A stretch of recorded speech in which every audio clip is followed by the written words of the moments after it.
All right, welcome everyone for this course about building collaborative classes. So maybe first who I am. I'm the founder of OpenCraft and a long-time contributor to OpenEdX, originally more on the technical side, but nowadays I also spend some time working on creating courses. Some of it I'll be showing during the presentation. And I'm trying to apply some of the lessons coming from my open source background to that context, and it's a really interesting domain. So hopefully I'll share some of that with you. So to talk about collaborative classes, I'd like to come back to a concept, which is the concept of the commons, which is an old concept, which was used, among other things, for medieval pastures. There is actually an example not too far from here, the Boston Commons, which has been now turned into a park, but was originally a commons. Like when we talk about commons, it's an interesting concept because we are not that used to that functioning in modern society. Like there are some significant difference with some of the other type of goods or property that we are more familiar with, like especially the market, where we have private property, which is owned and managed by owners, sellers. We also have the state, which manage public property, but generally that's for the specific benefit of its own citizen, so it's in a more narrow focus. And then we have the commons, which are not really owned by anyone, at least on principle, and managed a bit differently, often by the people who use it or produce it. So that's actually one of the core principles and core differences that we'll be talking about during this presentation, is how the process changes when you approach a good as a common, including in the context of a class.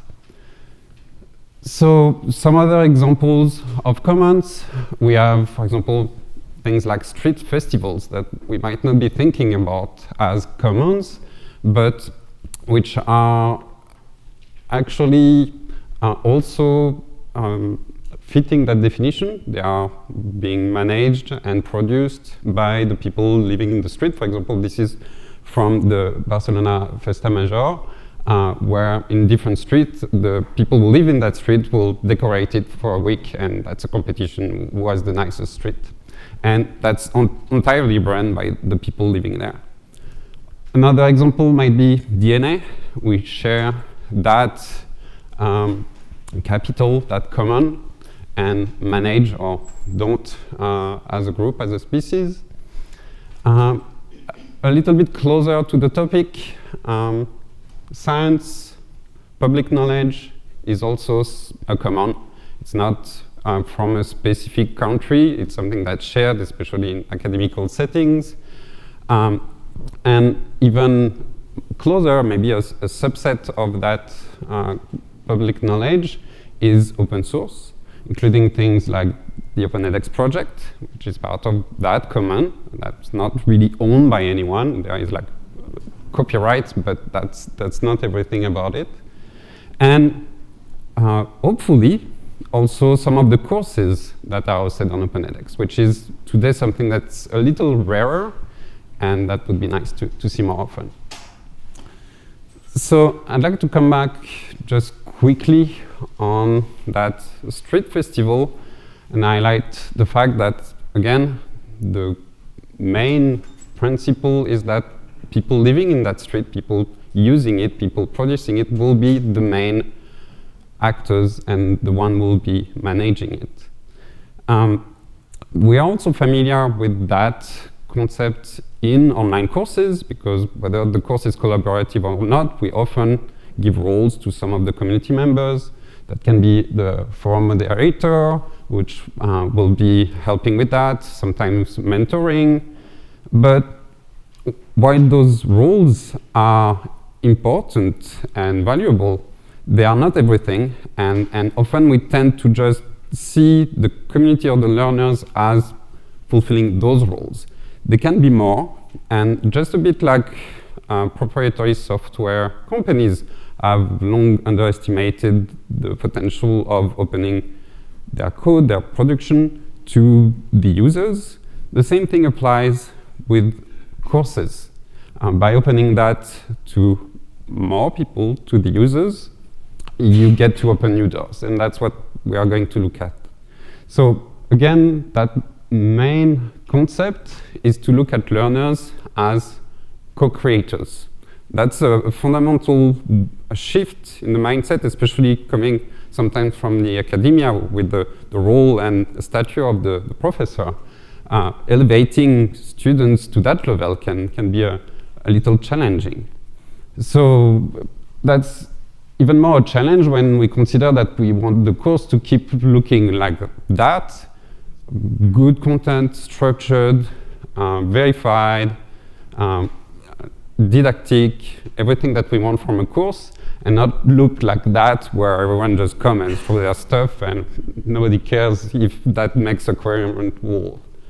So to do that, there is a key piece, which is that between the contributor we want to come and add something to the course and the actual act of putting that into the course, there should be a process, a path, where there will be verifications along the line, guidance, comments, reviews, maybe sometimes just saying no to things that we don't want, but also ways to say yes.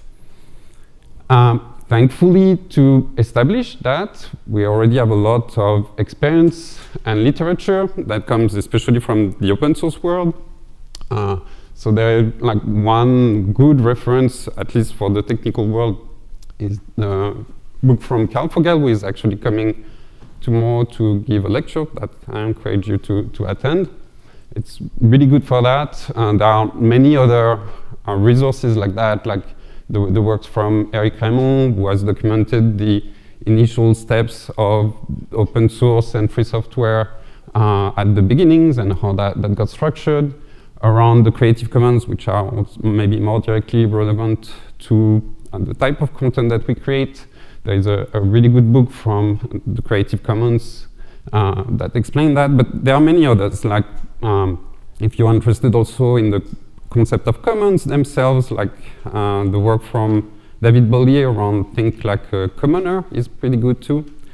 And also to debunk some of the ideas and preconceptions that we have around the commons, which are often associated to like the tragedy of the common.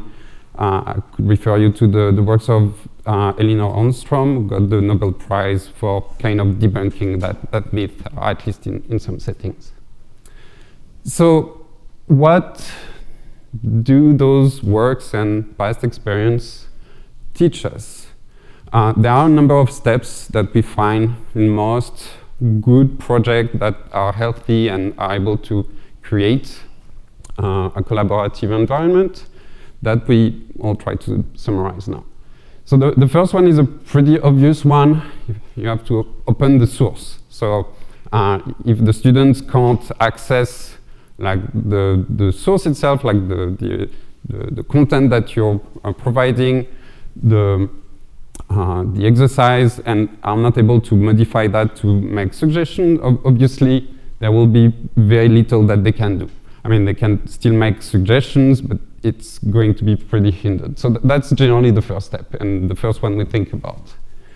So there are, thankfully, a number of examples around that. I mean, I won't give them all, but some of the MIT OpenCourseWare are released under a Creative Commons license, so that's one around copyright law, relevantly.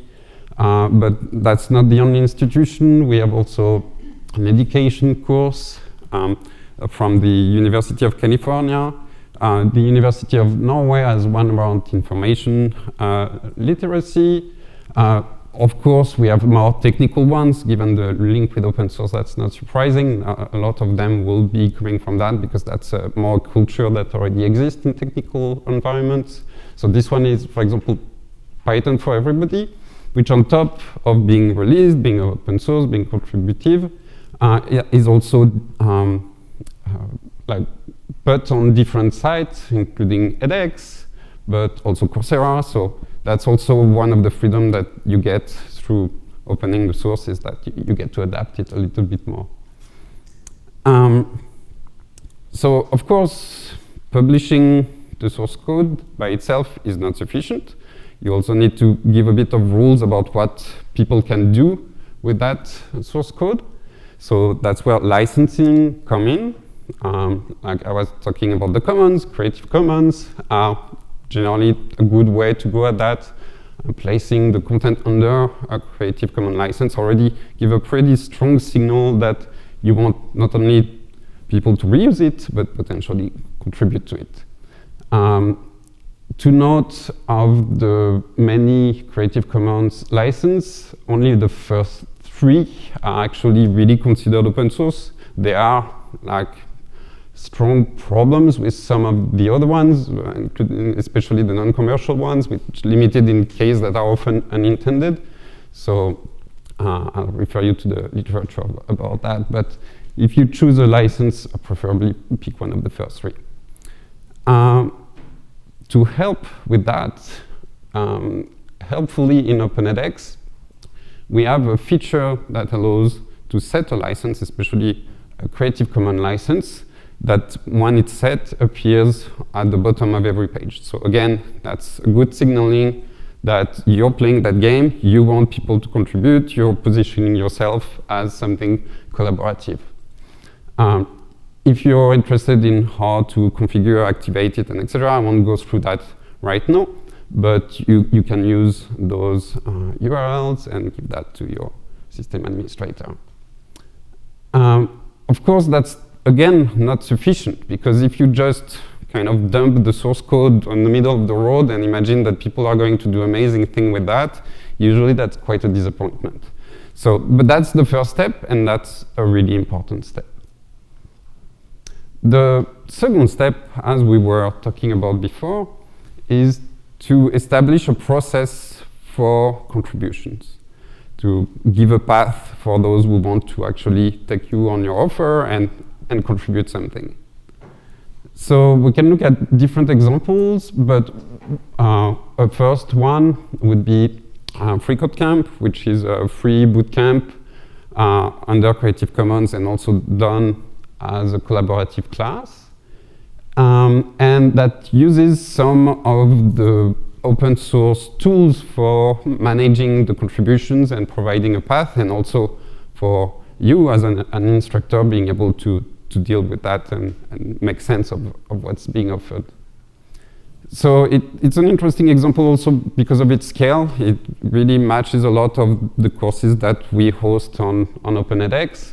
It has like gathered millions of learners, about 40,000 graduates, and all of that, that's maybe the key difference with a lot of our courses, is that it's based on more than 5,000 contributions accumulated. And the team that you see at the bottom is a small portion of the contributor teams.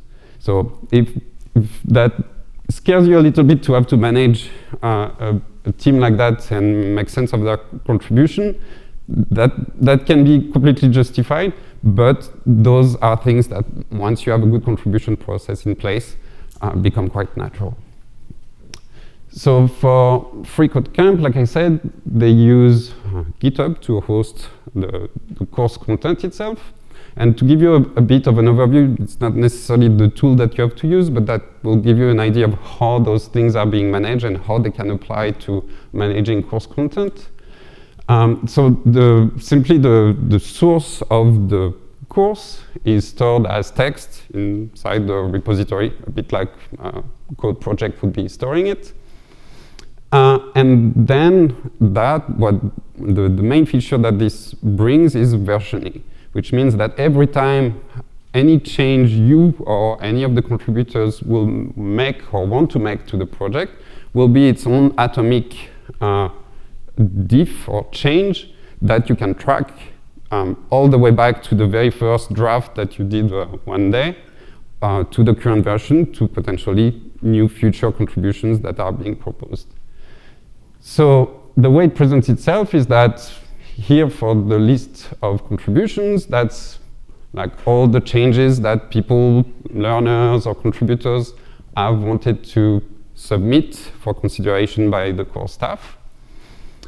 So that comes as a list. When you click on one of them, you get into kind of a thread, a bit like a forum, where you can discuss, like introduce the ID that you're, of the change that you're giving, maybe interact with the contributor, between the contributor and the reviewer, the person managing the course, to discuss it if there are any changes. And of course, showing the actual changes, like what would be the exact impact of the change that is being proposed before accepting it and making it live in your course. Another aspect that versioning gives is the ability to easily revert. So if you merge quickly a change, you don't realize that it has like issues with it or wrong fact or something, you can simply come and revert it and you'll get back to the previous version. So it's important to note that this is an example with FreeCodeCamp, but it's not the only project that uses this approach. This is, for example, from a project I contribute to, which is open source Masterclass, which teach people how to contribute to open source project in general, and is actually part also of the OpenIndex project. We try to provide that between different projects, have a common class that teaches that. And we also host it, this time on GitLab, which is another similar tool, and I handle the contribution pretty similarly to what I've shown to FreeCodeCamp.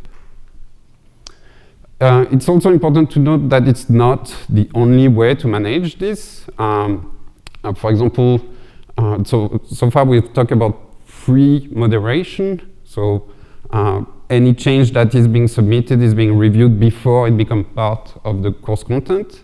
But it can be also post-moderation. So unsurprisingly, when Wikipedia created the course to allow to teach or to contribute to Wikipedia, they did it on a wiki, which is moderated after the change has been made.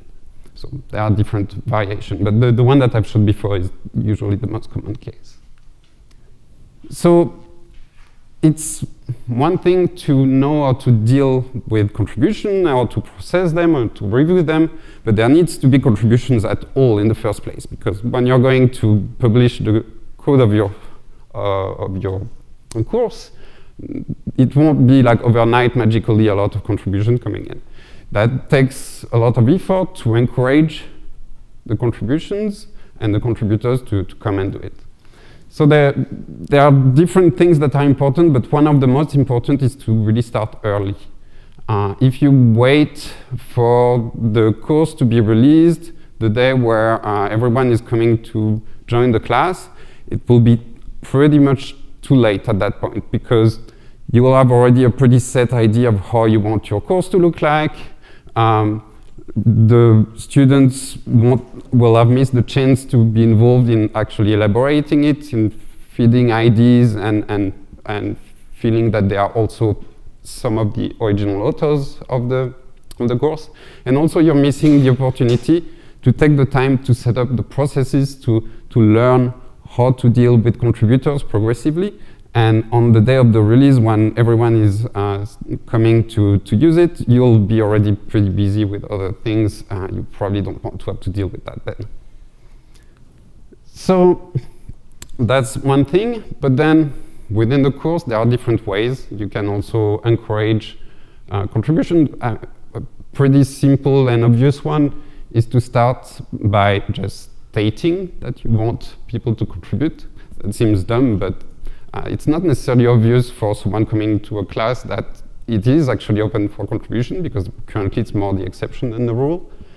So stating it is an important part. You can also show it. There is a feature that we've contributed to OpenIndex that allows to show an edit button a little bit like what you get on Wikipedia, for example, to edit a page, to submit a proposal. You can activate that for your course also, and that reminds on every page and gives a quick access to a place like if someone finds a typo, then just click that button and submit something. That currently leads to something a little geeky, so it probably needs to be improved a bit on that side, but it's basically the source of that page in HTML where the text can be edited and submitted like I presented before. Another aspect that can be useful to leverage is the context of the course itself. Like stating that the course is open for contribution is one thing, but there can also be activities within the course that are around contributing to it. Like we often say that the best way to learn something is to try to explain it to someone else. Explaining it to the whole class and to the original creators of the course is kind of the ultimate version of that. So if people manage to do that, they probably have a good understanding of at least the change they were making. And that can go further to even including it in the grade if that's something that works well for your course. So another aspect is also to give clear instructions as to what change you want, how to make them, what's wanted, what's not wanted, pretty much defining an editorial line for the course. Because in a way, through this process, and by having the learners as co-creators, you're moving from a purely instructional role, being the author of the course, to becoming more of an editor or a maintainer of the course. And then part of the role there is to dump what is in your head about how the course should look like so that new contributors can know that. It's, again, something that seems obvious, but isn't, and often that's a missing piece. Like if I'm a contributor coming, I'm not necessarily sure how I should do things, what will be welcomed or not, and putting it clearly in a contribution document allows to solve that. It's also something that you can improve progressively over time. Based on the contribution you get, you see the stuff that you have to repeat during the review, and that usually is a good candidate for that document. Another aspect that really encourages contributions is to provide good reviews. So when you get a contribution, first reacting to it pretty quickly is important, because that's the moment where the contributor is the most motivated. They just like gather their courage for the past 2 weeks to send the contribution. They are really waiting impatiently what they are going to say. If you wait 2 weeks or a month to reply to that, they will be gone to something else and thought you have ignored them. Like answering quickly allows to discuss in that moment where there is a lot of motivation, and you're much more likely to get a responsive attitude from the contributor who might, for example, change or improve some of the submission is made. Also, one important concept is to provide those reviews in public. I'll come back to the concept of doing things in public, but that's quite important because, again, when you're a new contributor, you arrive somewhere, you want to kind of make sure that if you spend time making a contribution, it's going to get the proper level of attention it deserves. And being able to refer to previous existing reviews and see kind of how others have been handled in the past gives that context. It's also a great opportunity to show the type of comments they might get. So they might pay attention to the things you've said in other reviews. So that's also an important aspect of it. In general, you want to have a very iterative process where there is as little friction as possible to getting a contribution merged quickly and efficiently. The idea, a bit like in software development, is to break things early and often and to fix them early and often, basically. So if you make the contribution process quick and efficient, you might merge or deploy new changes more quickly. Maybe some of those will have problem, but you'll see that earlier. And because the whole process for making new contributions is also fast, proposing a fix and deploying it will also be fast. So you'll be less afraid to click the dreaded button, do I accept that contribution or not? It's going to break my course. Like, it might break it, but it will take 5 minutes afterwards to fix it. So another piece of this is to make sure that when there are issues, there is a good central and public way to list them. So often a bug tracker that we use, again, from software project, but that's very relevant for a course also, because that allows to, like, if I see a problem in the course, I can come, refer, did anyone else see that? What were the discussions? Do I have time to actually make the required fix? And that can become very quickly and organically a collaborative process too. And in general, to facilitate that, the more automation you can have, the better, because the more steps you have to do every time, or the contributors have to do every time to create the contribution, or to redeploy the course, or to test it, the more friction that creates, and the further away you get from that ideal, like, smooth iterative process. So one other point in terms of encouraging contribution, and especially in terms of building a team of contributors that will be recurring, will come back and do contribution over a longer period of time, is building the community. That's really important, because the drive-by contributor who comes and just makes a quick change and never comes back is a small portion of the work. Often the ones who really pull a lot of the workload will be the recurring contributors, the one that you kind of add to your team and come back and do things repetitively because they like the project, because they feel good in the team, because they actually feel like co-creators of the course.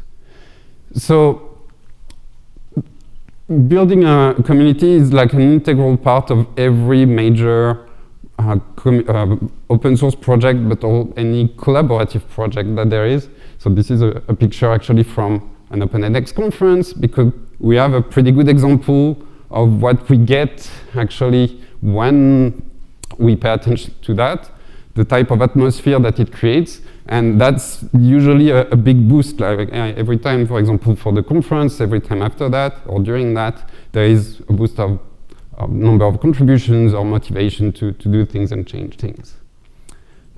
So to achieve that, it's a vast domain, but maybe one of the core principles is the one of the open kitchen. Just like in an open kitchen, like you default to showing everything to anyone who comes to have a dinner. So you want to make sure that nothing is really hidden there, that if someone is curious to see how you bake your potato, they can see that. If they want to overhear your discussion about how stuff were burned for table 2, they can hear that too.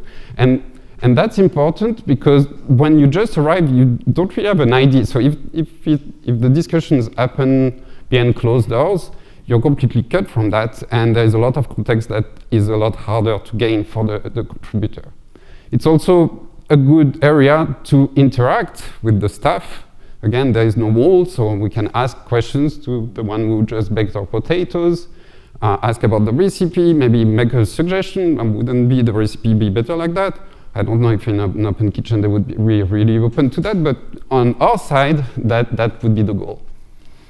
So yeah, the concept of being public is really important, because there is a lot of things you'll get for free from that. I mean, for free, not completely. It's not always natural to do things publicly, but it can become natural. Another aspect is, of course, to be careful about negative behavior and making sure that whenever someone misbehaves, that is handled, because that can also pretty quickly kill a community when every time you enter the room it's a drama or something. But on the other side, it's also important to be able to endure some level of negativity and be able to accept criticism, because that's also something that gives a form of assurance that whenever there is something that's being said, it's going to be listened to. Even if there is a problem, we can deal with it. And those are really important also in a community. So it's a fine line between the two that it's important to have in mind. Investing also in the contributors, especially the new ones, is really important because, again, when we arrive in a project, I don't know if you remember your first steps with OpenEdX, it's kind of a little bit scary. We don't really know anyone. We don't know how it works. So having guidance there can be really important, and that can pay off a lot, especially if some of those become long-term contributors. Then for maybe a few hours of your time, you end up getting months or years of work sometimes. So investing in people when they don't look like much can be really important. Also, to come back to the topic of doing things in public, in terms of the staff discussion, it's really important to be open in that context. I mean, even in the context of a conference like here, when we are new, that can be a bit difficult because there are often cliques of people who already know each other pretty well. They talk between each other. And if nobody makes that step of saying, oh, there is someone new here, what are you saying? Who are you? Do you want to participate? That's going to be difficult for that person to make that step on their own. And again, having the discussion in public makes that a lot easier, because if you have a forum or a way to publicize your existing discussions that provide that context, and new people can just jump in some of those discussions, and after a while you'll get to know them and they will know you. So of course a lot of this can be a bit scary. Talking in public is not always really simple. There are lots of topics where should we really talk about that? That's a bit negative. What are people going to say about that? And they have nothing interesting to say usually. So we tend to rationalize those fears, and that creates often a strong reaction and resistance to having the discussions in public. But this is really important for all the reasons I've given before. And people will definitely notice if you make that effort. If you're having the discussions in public, they know that it's not just because you like to show yourself on social networks and etc. You're actually trying to be inclusive in that context. And the thing from experience is that it looks scary, but once you've done it a couple of times, actually you realize, I don't even know why I was scared about that. That just becomes natural. So if I had one advice with this, is to just try it. Try it, see what happens, and I can guarantee that nothing bad is going to happen. If something bad happens, just come to me and it will be my fault. Also, if you're not ready out of the get-go to just try that, you can also go to one of the other courses that are already a bit collaborative and see how that works. So I've talked about one that I contribute to and that I co-created. This is on the technical side because it's about contributing to open source projects, but it is using a lot of the principles that I've explained here.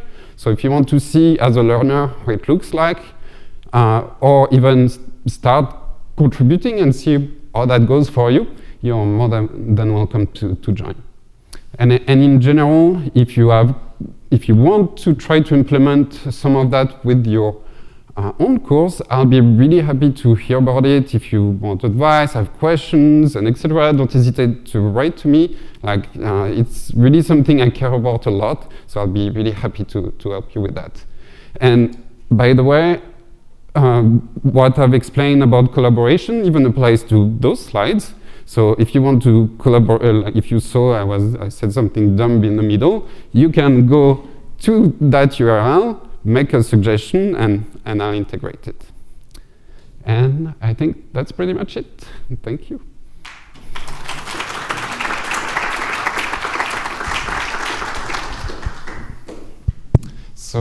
So, are there any questions?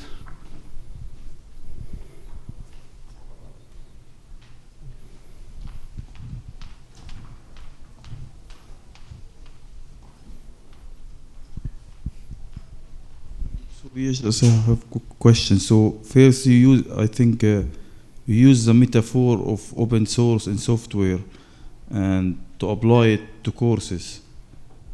And you brought a good example of a free code camp, where most of the learner there or the audience are probably like tech oriented, and they use Git.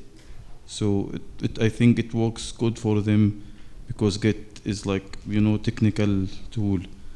But I'm just wonder, like, for other kind of courses which is not like related to tech, or the learner are not like learning about any tech thing like humanities, biology, do you think Git or like any similar software that using software would be a blocker, or can there be any other tool to facilitate that?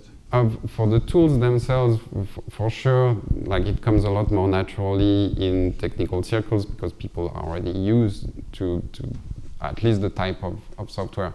But first, they can still be used even by non-technical people. It's not that hard. We've gone through that with a number of people who are not technical in our team or in some of the projects. It takes a bit of training, but that's kind of part of that mentoring that I was talking about at the beginning. And in the worst case, if that proves to be a blocker in your specific field, because people are really reluctant or really don't understand that, you can just simplify the process and just make it available, allow people to maybe post the change they want on a forum or whatever will work. And we can, if that's your case, we can look at it together and try to think of a good idea. There are no perfect tools for that today in the really outside of the technical world. But there are lots of things that exist that can be leveraged. Like we talked about Wikimedia, that. Wikimedia is something in between, because Wikimedia you did without vision, while that is more sophisticated.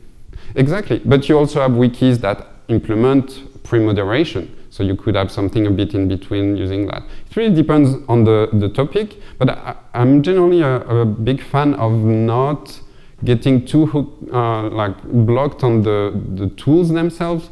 What's usually more important is to set up like the human process, like showing intention, telling people how to do things, and establishing like a human contribution process. And then the tools can come out of that, and there is usually a way to figure it out. Other questions?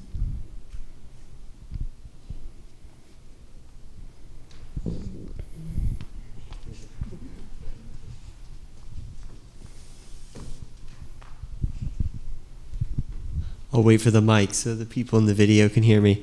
What would you recommend to someone who maybe has good intentions, but their contribution isn't that helpful? It feels like that's an important part of the human process, is to make people feel included, even if their feedback is not useful. What have you found in your experience to be helpful there? Well, it really depends, because sometimes, and actually more often than we think, someone that we think is not helpful is just someone who is not completely used to the rules of the project yet. So the part that I was mentioning about mentoring would generally apply well as a default first step. Trying that, spending time with the person, seeing if that's improving anything. Then on the other side, if someone is really just like using up the time of the maintainers or the instructors or the other contributors, and it has actually a detrimental long-term effect on it, then it's also important to be able to say no. That's something that even open source project, old open source project, and sometimes even OpenEdX doesn't know how to do well, which is saying, no, sorry, that we don't want it. It's nice of you, you can use the fork and run an alternate version of the course, but that's not going to fit here. And the line between the two is always dependent on each project. It depends how open you want to be also. But yeah, I would generally start by assuming good intention and that it will go better. And if it doesn't improve, switch to option 2. I have a question for you, actually. So your background in open source projects is very clear, and I see that ethos sort of informing a lot of the way that you're talking about this. Do you have examples of, or can you speak to implementing this model or this framework inside of educational context where there is more of a central authority, more of an accreditation concern or grading or things like that, where historically the users have not had that same level of power? That's definitely more challenging, and I don't have a lot of examples with that. And that's part of why this talk is there, because there are definitely lots of examples which shows that it works, but especially in the academical settings, things are often very slow to change. And like I said at the beginning, especially the role and status of the professor is really something that needs to be redefined in that context, and that's really difficult, I think, when you've invested your whole career into building that. So I don't have a lot of good examples with this, but that's also what I'd love to build with some of you, hopefully. So yeah, if you're interested, let me know. I don't know if it's a good example of a completely inclusive community, but there's something called Core Econ, which is an effort to build an open economics textbook, but it's being run by economics professors. And I had a very similar question about how you, in very technical domains, how you build these communities and ensure that the people that are contributing have the expertise that's required to contribute. But that might be interesting to look at Core Econ. Well, I think in terms of having the skills, that's probably part of the challenge in terms of an academic setting, because the person who is going to have the credential and training is usually going to be the professor. And a lot of the contributors might not have that, and that might actually be the very motivation for contributing in the first place, is to get a little bit of that recognition of, yeah, I contributed to that course, I'm also a bit of a professor myself, and etc. And that's where there is a need to kind of redefine a bit the role of the professor. So, and again, I think the concept of editor is interesting for that. Because that requires to give away a little bit of the ego sometimes, to say, yeah, like even someone who doesn't know anything about the field can have an interesting idea. They know, for example, more about what it is to be sitting as the learner and what worked in hearing about that in the past. And actually, it's not necessarily in the context of courses that have been really collaborative in the first place, but one of the history MOOC that I attended, I forgot the name of the professor, even though it was very static and like pretty much the MOOC you would expect, one of the things that professor said at the end of the course was that despite having taught that very topic for the last 30 years, he's learned more in the span of the 4 weeks that the course was running than ever before, and he never thought he would get that from a community of random learners online. And I think that's only a portion of what can be leveraged through collaboration. And I think, yeah, putting a bit of that ego on the side can have huge dividends afterwards. So it's less of a question than a comment, building on what you just said, which is some people learned from the pandemic that there's great things you can do online, and some people learned that it's horrible. So if we start with the people who learned that there are some great things you can do, as a very first start in academia, now I know I went through a school that's very project-based, so there's more interaction, but if nothing else, your students can tell you where they're not learning something, right? Mm-hmm. So if they can even give you feedback and just say, this didn't make sense, is it, and otherwise you can troll through all their homework problems, but if there was some way to capture what really made sense to them, what didn't make sense, what could be expounded on, that comes back to some of that research that Anant mentioned, working its way back into the course. I mean, this is the way that is going to happen, right? Mm-hmm. So some of it can be the learning research, but some of it could also be students letting you know. It just has to be socialized, and professors have to understand the value of that first. Completely. Yep, I'm into that. Great. Thank you so much, Xavier. Thank you. Thank you for coming.